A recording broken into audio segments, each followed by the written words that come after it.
Assalamualaikum warahmatullahi wabarakatuh. Saya Maulida Nur Khalifah dari kelas 10 IPS 2, nomor absen 9. Di sini saya akan menjelaskan materi tentang kemerdekaan beragama dan berkepercayaan di Indonesia.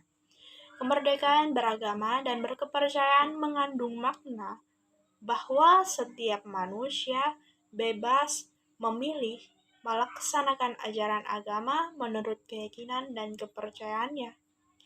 Kemerdekaan beragama bukan pula dimaknai sebagai kebebasan untuk menarik orang yang telah beragama atau mengubah agama yang telah dianut seseorang.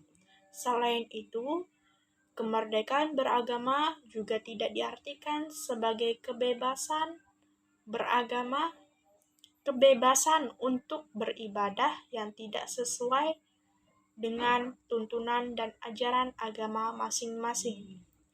Kemerdekaan beragama dan berkepercayaan di Indonesia telah dijamin dalam Undang-Undang Dasar Negara Republik Indonesia tahun 1945 dalam pasal 28E ayat 1 dan 2.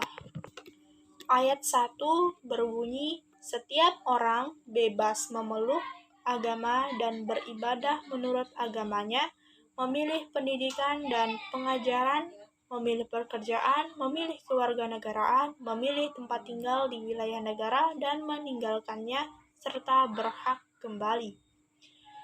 Ayat kedua berbunyi, setiap orang berhak atas kebebasan meyakini kepercayaan, menyatakan pikiran dan sikap sesuai dengan hati nuraninya.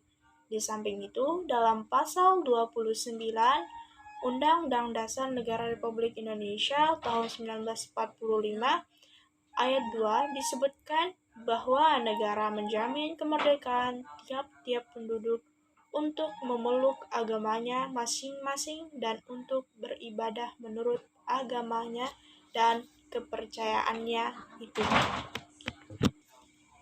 Ketentuan-ketentuan di atas semakin menunjukkan bahwa di Indonesia telah dijamin adanya persamaan hak bagi warga negara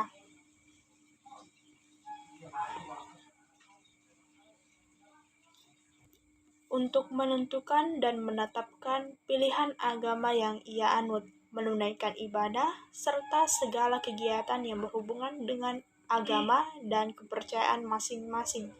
Dengan kata lain, seluruh warga negara berhak atas kemerdekaan beragama seutuhnya tanpa harus khawatir negara akan mengurangi kemerdekaan itu. Kita sebagai umat yang beragama haruslah hidup rukun, karena pemeluk agama haruslah hidup damai dan rukun. Kerukunan antar umat beragama merupakan suatu kondisi di mana semua golongan agama dapat hidup bersama tanpa mengurangi hak dasar masing-masing untuk melakukan kewajiban agamanya pemeluk. Oleh sebab itu, kerukunan antar umat beragama tidak mungkin bisa lahir dari setiap fanatisme buta serta sikap tidak peduli atas hak-hak keberagaman dan perasaan orang lain.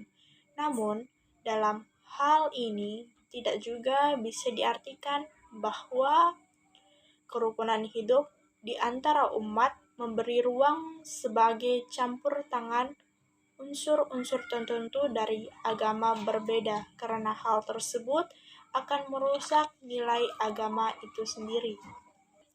Adapun tujuan dari kerukunan hidup antar umat beragama yaitu untuk meningkatkan keimanan dan ketakwaan keberagaman, untuk mewujudkan stabilitas nasional yang mantap, menunjang dan mensukseskan pembangunan, memelihara dan mempererat rasa persaudaraan.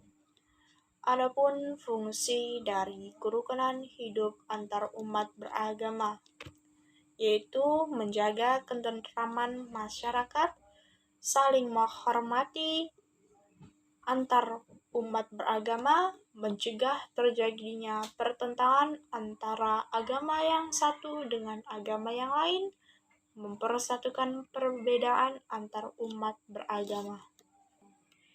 Adapun langkah untuk meningkatkan kerukunan antar umat beragama, yaitu harus saling menghargai dan menghormati orang lain, toleransi antar sesama umat beragama, tidak membuat keributan saat orang lain yang sedang beribadah.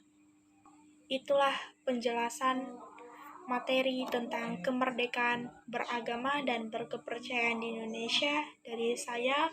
Kurang lebihnya mohon maaf atas kesalahan di dalam video ini. Sekian dari saya. Wassalamualaikum warahmatullahi wabarakatuh.